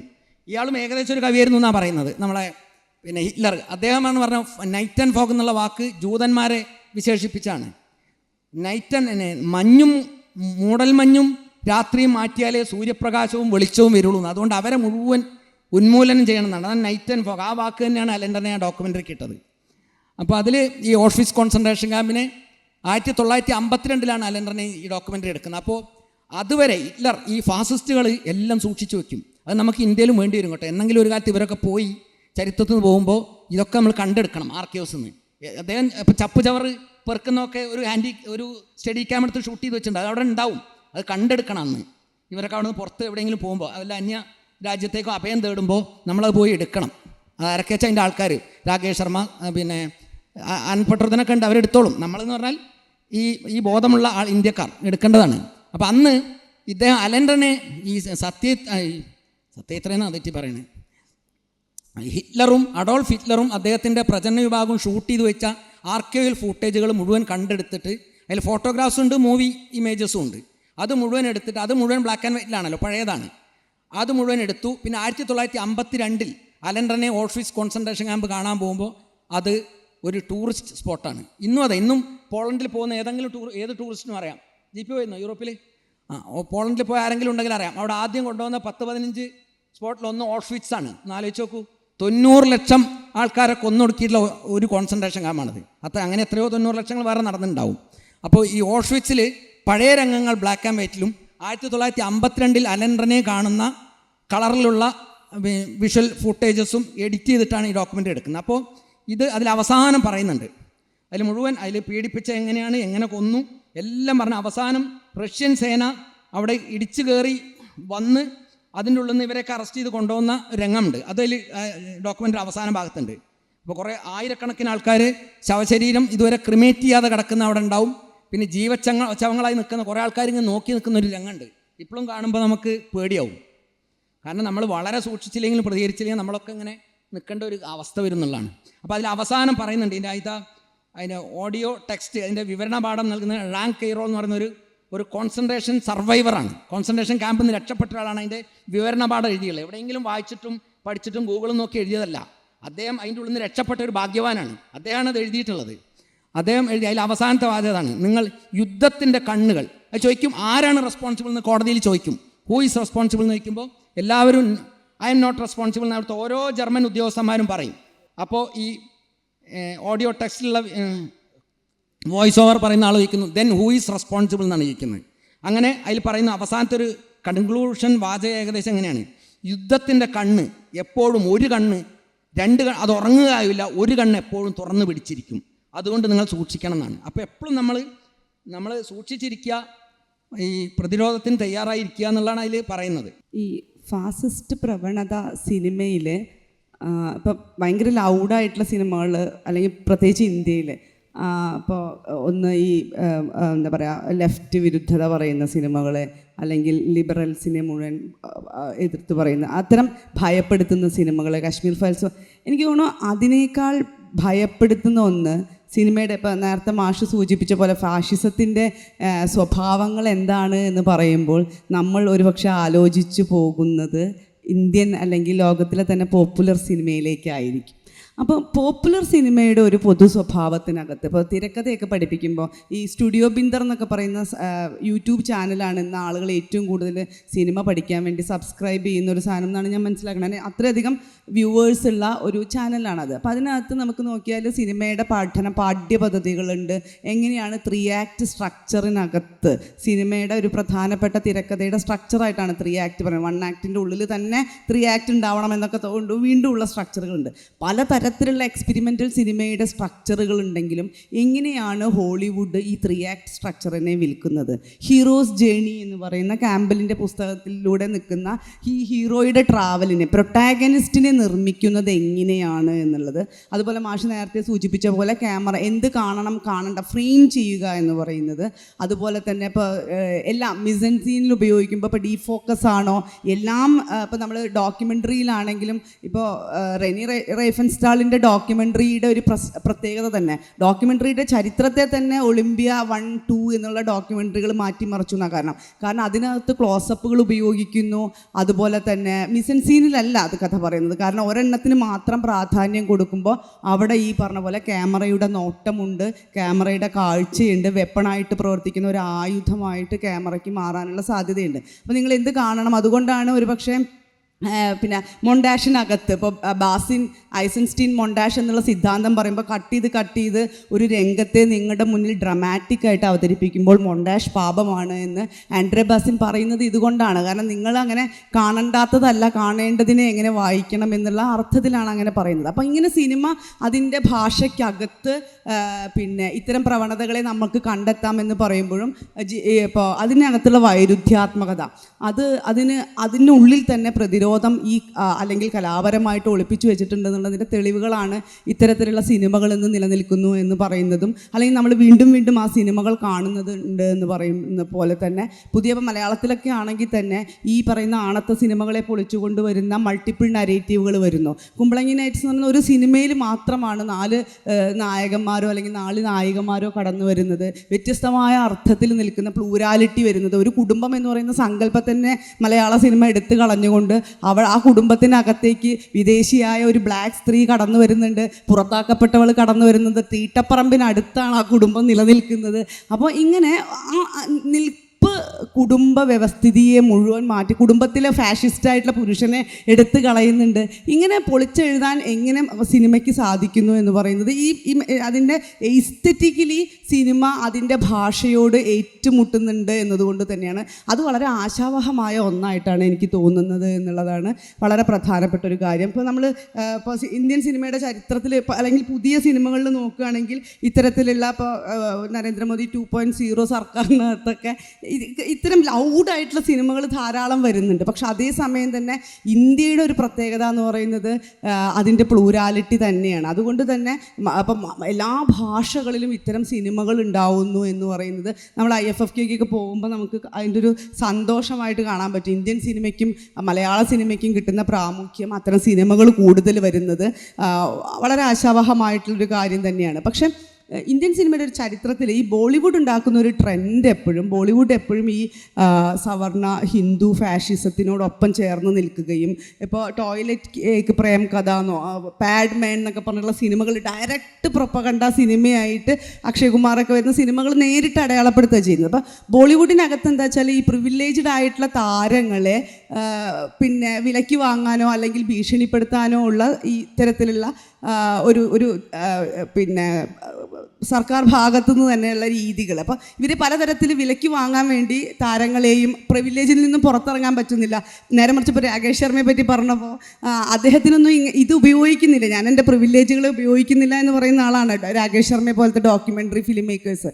അദ്ദേഹം എവിടെ പോകുമ്പോഴും പിന്നെ ഭരണകൂടവും അതുപോലെ തന്നെ ഈ ഭരണകൂട പിന്നെ അതുപോലെ ഈ അത്തരം ആളുകൾ ഇദ്ദേഹത്തെ പിന്തുടരുന്നുണ്ട്. അപ്പോൾ ഇദ്ദേഹം യാത്ര ചെയ്യുന്നതിനെ പറ്റി പണ്ട് സയൻസിൽ വന്നപ്പോൾ രാകേഷ് ശർമ്മ പറഞ്ഞിരുന്നു, ഒരു സ്ഥലത്തേക്ക് പോകുമ്പോൾ അയാൾ ഡ്രൈവറോട് പോലും എവിടെയാണ് പോകുന്നത് എന്ന് പറയുന്നില്ല, പകരം വേറെ ഒരു സ്ഥലത്തേക്കാണ് യാത്ര എന്ന് പറഞ്ഞുകൊണ്ട് ഒരു സിസ്റ്റത്തിനകത്ത് നിന്നുകൊണ്ട് എങ്ങനെയാണ് അദ്ദേഹം ഈ ഡാറ്റ മുഴുവൻ സ്വീകരിക്കുന്നതെന്നും ഗുജറാത്തിനെ കുറിച്ച് ഡോക്യുമെൻ്ററി എങ്ങനെയാണ് എടുത്തതെന്നും ഭയമില്ലാതെ ഇവിടെ എങ്ങനെ ജീവിക്കുന്നു എന്നുള്ള പറഞ്ഞു വയ്ക്കുന്നുണ്ട്. കാരണം സിസ്റ്റത്തിനകത്ത് നിന്നുകൊണ്ട് ഇതിനെ എങ്ങനെ നേരിടാമെന്ന് ഡയറക്ടർ പറഞ്ഞു വയ്ക്കുന്നുണ്ട്. പിന്നെ അതുപോലെ എങ്ങനെയാണ് ഇപ്പോൾ പിന്നെ ഫൈനൽ സൊല്യൂഷൻ ചെയ്യുന്ന സമയത്ത് വയലൻസ് കാണിക്കുന്നേ ഇല്ല, പക്ഷെ പകരം നമ്മളെ പിന്നെ പറയുന്നത് മാനസികമായി ഇമോഷണലി അതിലേക്ക് എത്തിക്കാൻ സാധിക്കുന്ന രീതിയിലേക്കാണ് സിനിമ എന്ന് പറയുന്ന അല്ലെങ്കിൽ അതിൻ്റെ ഭാഷയെ തന്നെ രാകേഷ് ശർമ്മ ഉപയോഗിക്കുന്നത്. അപ്പോൾ ഇങ്ങനെ ഈ അർത്ഥത്തിൽ പ്രതിരോധത്തിൻ്റെ രാഷ്ട്രീയമായിട്ട് നിൽക്കുന്ന കൂടുതൽ സാധ്യതകൾ ഉണ്ട് എന്ന് തന്നെയാണ് എനിക്ക് തോന്നുന്നത്. പക്ഷെ അതേ സമയം ഭയപ്പെടുത്തുന്ന ഒന്നെന്ന് പറയുന്നത് ഒരുപക്ഷെ സിനിമയ്ക്ക് ശേഷം ഉണ്ടായിട്ടുള്ള അല്ലെങ്കിൽ ഒരു സിനിമയുടെ തുടർച്ചയൊക്കെ ആയിട്ട് കാണുന്ന ഈ വീഡിയോ എന്ന് പറയുന്ന അല്ലെങ്കിൽ ഇപ്പം നമ്മൾ കാണുന്ന സോഷ്യൽ മീഡിയയിലൊക്കെ കാണുന്ന അൽഗോരിതമിനെയാണ് എനിക്ക് കുറേ കൂടെ പേടി എന്ന് തോന്നുന്നുണ്ട്. കാരണം അൽഗോരിതംസ് നിർമ്മിക്കുന്ന ഒരു വേദി എന്ന് പറയുന്നത് നമ്മൾ കാണേണ്ട എന്നുള്ളത് ഗൂഗിൾ തന്നെ തീരുമാനിക്കുന്നത്. അവിടെയാണ് മുതലാളിത്തം ഇടപെടുന്നത് എന്നാണ് എനിക്ക് പ്രധാനമായിട്ട് തോന്നുന്നത്. അപ്പോൾ അൽഗോരിതങ്ങൾ നിർമ്മിക്കാനായിരിക്കണം ഒരുപക്ഷെ ഇനി നമ്മളുടെ ഓൺലൈൻ പ്ലാറ്റ്ഫോമിനകത്ത് നമ്മൾ ചെയ്യേണ്ടതെന്ന് എനിക്ക് തോന്നുന്നുണ്ട്. കാരണം ഇപ്പോൾ ഓരോ ഭാഗങ്ങളാണെങ്കിൽ പോലും നിങ്ങൾക്കറിയാം കൃത്യമായിട്ട് ഒരു കാര്യം നടത്തുമ്പോൾ അവിടുത്തെ ഏറ്റവും ഇക്കിളിപ്പെടുത്തുന്ന, അപ്പോൾ ഹേമ കമ്മിറ്റിയിൽ പോലും ആണെങ്കിൽ നോക്കുകയാണെങ്കിൽ ഇക്കിളി കഥകൾ അല്ലെങ്കിൽ അത്തരത്തിലുള്ള ഒട്ടും ആളുകൾ ശ്രദ്ധിക്കാത്ത പ്രാധാന്യമില്ലാത്ത കാര്യങ്ങളെ അൽഗോരിതത്തിനകത്ത് മുന്നിലേക്ക് വരികയും അതിങ്ങനെ കണ്ടിട്ട് ഇതിലെ ഒരു ഗോസിപ്പിൻ്റെ സ്വഭാവത്തിൽ ആളുകൾ ഇങ്ങനെ പിന്നെ എന്താ പറയുക ഇങ്ങനെ ഇതായി പോവുകയും ചെയ്യുന്നുണ്ട്. റീലുകൾ കാണുന്ന പോലെ ഇങ്ങനെ തോണ്ടി പോകുന്നൊരു രീതി. അപ്പോൾ ഇതിനകത്ത് ഈ നിർമ്മിക്കുന്ന അൽഗോരിതം കുറച്ചും കൂടെ പ്രോബ്ലമാറ്റിക് ആണെന്ന് തോന്നുന്നു. സിനിമ അത് സജീവമായിട്ട് നിലനിൽക്കുക തന്നെ ചെയ്യും, പക്ഷേ അൽഗോരിതത്തെ പ്രതിരോധിക്കേണ്ടത് എങ്ങനെയെന്നും അതിനകത്ത് എങ്ങനെ ഈ കാഴ്ചയെ നമ്മൾ ഓരോ കാഴ്ചയും അപകടകരമാണ് എന്നുള്ള ഭയമാണ് എനിക്ക് നിലനിൽക്കുന്നത്. അപ്പോൾ ആ അർത്ഥത്തിൽ കൂടി മാറേണ്ടതുണ്ട് എന്ന് പറഞ്ഞുകൊണ്ട് നിർത്തും. ശ്രീദേവി ഒടുവിൽ പറഞ്ഞു നിർത്തിയത് വെച്ച് തുടങ്ങാം. പുതിയ റീലുകളുടെയും പുതിയൊരു അൽഗോരിതങ്ങളുടെയും ഒരു കാഴ്ചയുടെ കോയ്മ എന്ന് പറഞ്ഞ ടി കെ രാമേന്ദ്രൻ്റെ ലേഖനം വളരെ പ്രസിദ്ധമായൊരു ലേഖനം. അത് ബാങ്ക്മെൻസ് ക്ലബിൻ്റെ ആണെന്ന് തോന്നുന്നു. സുവനീറിൽ പ്രത്യക്ഷപ്പെടുന്ന 2000-ലാണ്. 25 കൊല്ലമായി. 25 വർഷം മുമ്പ് ടി കെ വിഭാവനം ചെയ്ത അല്ലെങ്കിൽ സങ്കല്പിച്ച കാഴ്ചയുടെ അന്ന് ഫെഡറിക് ജെയിംസനെയും അഡോണോയൊക്കെ വെച്ചാണ് അദ്ദേഹം അത് സ്ഥാപിക്കുന്നത്. എങ്ങനെയാണ് കാഴ്ച പ്രധാനമാകുന്ന നയനേന്ദ്രിയം വളരെ പ്രോമിനൻ്റ് ആവുന്ന ഒരു സൊസൈറ്റി എങ്ങനെയാണ് ഈ പറഞ്ഞ പോലെ ഒരു വളരെ എളുപ്പത്തിൽ ഫാസിസത്തിൻ്റെ ഒരു ടൂളായിട്ട് കാഴ്ചയ്ക്ക് മാറാൻ പറ്റുന്നു എന്നൊക്കെയുള്ള കാര്യം അന്ന് അദ്ദേഹം വിശദീകരിക്കുന്നത് 4 നൂറ്റാണ്ട് മുൻപാണ്. അതിനുശേഷമാണ് നമ്മൾ ഈ കാണുന്ന മുഴുവൻ വിഷ്വൽ പ്രളയം ഉണ്ടായിട്ടുള്ളത്. ഒരു പ്രവചനാത്മകമായിട്ട് ലേഖനമായിട്ട് നമുക്കിന്ന് തോന്നുന്നു വായിച്ചു നോക്കുമ്പോൾ. അന്ന് അദ്ദേഹം ഉദ്ദേശിക്കുന്ന കാഴ്ചകളെയൊക്കെ നിഷ്പ്രഭമാക്കിക്കൊണ്ട് അനുനിമിഷം അത് ഈ സാധാരണ വെബ് മാത്രമല്ല, ഡീപ്പ് വെബും നമ്മളീ കാണുന്ന പ്രകടമായിട്ടുള്ള ചാനലുകളും കാര്യങ്ങളും മാത്രമൊന്നുമില്ല, വളരെ ഭീകരമായ വലിയ 50,000 രൂപയൊക്കെ സബ്സ്ക്രിപ്ഷനുള്ള എത്രയോ ചാനലുകളും സാധനങ്ങളൊക്കെ ഇങ്ങനെ ഓടിക്കൊണ്ടിരിക്കുന്നു. എൻ്റെ ഒരു സുഹൃത്ത്, നമ്മുടെ നാട്ടിലെ ഒരു ഗ്രൂപ്പിനകത്ത് ഒരു സുഹൃത്ത്, ഒരു രഹസ്യ പോലീസ് SP ഉണ്ട്. അതിനകത്ത് നമ്മളൊരു കൂടെ പഠിച്ചൊരു കക്ഷിയാണ്. നമ്മളോരോ തമാശയൊക്കെ പറയുമ്പം മൂപ്പർക്ക് ചിരിയാണ് വരുന്നത്. നിങ്ങൾ ഈ പറയുന്നൊന്നുമല്ല കാര്യം, ഞാനിതിനെക്കുറിച്ചൊക്കെ ഒന്ന് അന്വേഷിച്ചിട്ടുണ്ടെന്ന് പറഞ്ഞാൽ മൂപ്പരിങ്ങനെ പുതിയ ഓരോ ജട്ടിക്കുന്ന ഓരോ സാധനങ്ങൾ തരും. നിങ്ങളീ കാണുന്ന ലോകമൊന്നും അല്ല ലോകം, അതിൻ്റെയൊക്കെ പിറകിൽ താഴെ അതിഭീകരമായ വലിയ അധോലോകം വളർന്നു വരുന്നു. ഒക്കെ വിഷ്വലിനെ കേന്ദ്രീകരിച്ചുകൊണ്ടാണ്. മുഴുവൻ ഇതുപോലെ വിഷ്വൽ ചാനലുകളാണ്. നമ്മളീ കാണുന്ന തോണ്ടിവിടുന്ന റീലുകൾക്കും ഒക്കെ അതിന് ആ അർത്ഥത്തിൽ നമ്മൾ എന്ത് കാണണം, എന്തൊക്കെ വിഷ്വൽ എങ്ങനെ നമ്മളിലേക്ക് വരണം, ഏത് മട്ടിൽ നമ്മളെ സ്വാധീനിക്കണം എന്നുള്ളത് വളരെ ഭീകരമായി പറഞ്ഞ ആലോചനകളും ഇപ്പോൾ അതിന് AIയുടെയും ഒക്കെ സപ്പോർട്ടുകളാണ്. അത്രയും അൽഗോരിതത്തൊക്കെ സപ്പോർട്ട് ചെയ്യുന്നത് വളരെ പവർഫുള്ളായിട്ടുള്ള ഈ ആർട്ടിഫിഷ്യൽ ഇൻ്റലിജൻസും കാര്യങ്ങളൊക്കെയാണ്. അതിന് നമുക്ക് എത്രത്തോളം നമ്മളൊരു സിനിമ കാണണ്ട എന്ന് തീരുമാനിക്കുന്നതോ കാണണമെന്ന് തീരുമാനിക്കുന്നതോ ഒന്നും അല്ല പ്രധാനപ്പെട്ട കാര്യം എന്ന് വരുന്നു. നമ്മുടെ ഒന്നും ഒരു തീരുമാനത്തിനകത്തോ നമ്മുടെ പിടിക്കകത്തോ നിൽക്കാത്ത വിധത്തിൽ വിഷ്വൽ അത്രയധികം. അപ്പോൾ നേരത്തെ പറഞ്ഞതുപോലെ സിനിമ അല്ലെങ്കിൽ എന്ന് പറയുമ്പോൾ ഈ കാണുന്ന സിനിമകൾ മാത്രമല്ല, നമ്മളെല്ലാവരും നിർമ്മിച്ചുകൊണ്ടിരിക്കുന്ന സിനിമകളും നമ്മളെടുക്കുന്ന ഫോട്ടോസും നമ്മൾ ഉപയോഗിക്കുന്ന ആംഗിളുകളും നമ്മളതിനകത്ത് ഉപയോഗിക്കുന്ന ഫിൽറ്ററുകളും സാധനങ്ങളും ഒക്കെ വളരെ പൊളിറ്റിക്കലായിട്ടുള്ളൊരു ടൂളാണ് നമ്മുടെ പോക്കറ്റിൽ ഇരുന്ന് നമ്മൾ ഉപയോഗിച്ചുകൊണ്ടിരിക്കുന്നത് എന്നുള്ള കാര്യം കൂടി ശ്രദ്ധിക്കണം. സാധാരണ സിനിമ മാത്രമല്ല, സിനിമയുടെ എത്രയോ ഇരട്ടിയാണ് വിഷ്വൽ എടുത്ത് തള്ളുന്ന വിഷ്വൽസിൻ്റെ ഒരു വലിപ്പം ആലോചിച്ച് നോക്കിയാൽ. നേരത്തെ ഇപ്പം ആലോചിച്ച് നോക്കിയാൽ കുറച്ചും വളരെ കാലം പഴയതൊന്നുമല്ല. ഇപ്പം AKGയുടെ കളർ ഫോട്ടോ ഇല്ല എന്നൊരു കാലത്ത് നമ്മൾ പറയുമായിരുന്നു. പിന്നെയാണ് പഴയൊരു ഫ്രഞ്ച് ഡോക്യുമെൻ്ററി എന്നാണ് അദ്ദേഹത്തിന് വേണമെങ്കിൽ നമുക്കൊരു കളർ സ്നാപ്ഷോട്ട് കിട്ടുന്നത്. വളരെ റീസെൻ്റായിട്ട് അടുത്ത കാലത്ത് ജീവിച്ചിരുന്ന AK ഗോപാലൻ്റെ പോലും ഒരു കളർ ഫോട്ടോ ലഭ്യമല്ലാത്തപ്പോൾ നമ്മുടെയൊക്കെ എത്ര കളർ ഫോട്ടോ ഉണ്ടെന്ന് ആലോചിച്ച് നോക്കും. നമ്മൾ മാത്രമല്ല, പുതിയ ജനറേഷൻ്റെ എത്രയായിരം ഫോട്ടോസ് വരുന്നു, ഫോട്ടോയും റീലുകളായിട്ടും അതിൻ്റെ മൂവിങ് ഇമേജസുമായിട്ടും. അപ്പോൾ സിനിമ എന്ന് പറയുന്ന ഒരു കലാരൂപത്തിൻ്റെ എത്രയോ ഇരട്ടിയാണ് നമ്മൾ എടുത്ത് തള്ളുന്ന റീലുകൾ എന്നുള്ള കാര്യം കൂടി ആലോചിക്കേണ്ടതുണ്ട്. ആ മട്ടിലാണ് പുതിയ ഭാവുകത്വവും കാര്യങ്ങളും ഒക്കെ നമ്മൾ സ്വാധീനിക്കുന്ന വിഷ്വൽസ് അത്ര വലിയ ഒരു വിഷ്വൽസിൻ്റെ കടലിലാണ് നമ്മൾ ജീവിക്കുന്നത് എന്ന് മാത്രമാണ് എനിക്കിതിൻ്റെ ഭാഗമായിട്ട് പറയാനുള്ളത്. ഈ പൊതുവിൽ ഈ പറഞ്ഞ പോപ്പുലർ സിനിമകളൊക്കെ ചെയ്യുന്ന അതേ യുക്തി തന്നെയാണ് നമ്മളും പുതിയ റീലുകളിലും ഫോട്ടോസിലൊക്കെ നമ്മളും ചെയ്തുകൊണ്ടിരിക്കുന്നത്. സിനിമയിൽ കെട്ടിയിടുക, നമ്മളെ സ്വയം ചിന്തിക്കാൻ പ്രേരിപ്പിക്കുന്ന, ചിന്തയുടെ ആവശ്യം ഇല്ലാത്ത വിധത്തിൽ ഇല്ലേ, അതിനകത്ത് തമാശയ്ക്കൊക്കെ അത്രയും പ്രാമുഖ്യം കിട്ടുന്നതിൻ്റെ അല്ലെങ്കിൽ അത്തരം കാര്യങ്ങൾക്ക് കിട്ടുന്നത് നമുക്ക് ഒരിക്കലും ആലോചിക്കേണ്ടി വരുന്നില്ല. ഒന്നും പ്രത്യേകിച്ച് അതിൻ്റെ മുകളിലൊരു ചിന്ത ഉപയോഗിക്കാതെ തന്നെ നേരിട്ട് നമ്മളിലേക്ക് സ്വാധീനം ചെലുത്തുന്ന മറ്റുള്ള വിഷ്വൽസാണ് വന്നുകൊണ്ടിരിക്കുന്നത്. സിനിമയിലേക്ക് കെട്ടിയിടുക, പണ്ട് സാധാരണ പോപ്പുലർ സിനിമയുടെ ഒരു സ്വഭാവമായിട്ടാണ് പറയുക, സൂച്ചർ എന്നൊക്കെയാണ് അതിനകത്ത് പറയുക. സിനിമയിൽ നമ്മളെ സീംലെസ്നെസ് എന്ന് പറയും, തുന്നലറിയിക്കാത്ത ഒരു ഷോട്ടിൽ നിന്ന് മറ്റു ഷോട്ടിലേക്കുള്ള ഒരു ട്രാൻസിഷൻ നമ്മളറിയാതെ പോകുന്ന, നമ്മളുടെ സിനിമയിലേക്ക് കെട്ടിയിടുന്ന ആ ഒരു പ്രവണതയിലേക്ക് തന്നെയാണ് നമ്മൾ സ്വയം അതിന് ഇരയാവുകയും നമ്മളതിൻ്റെ നിർമ്മാതാക്കളാവുകയും ചെയ്യുന്ന ഒരു ലോകത്താണ് നമ്മൾ ജീവിക്കുന്നതെന്ന് മാത്രം ആണ് എനിക്കിതിനോട് കൂട്ടിച്ചേർത്ത് പറയാനുള്ളത്.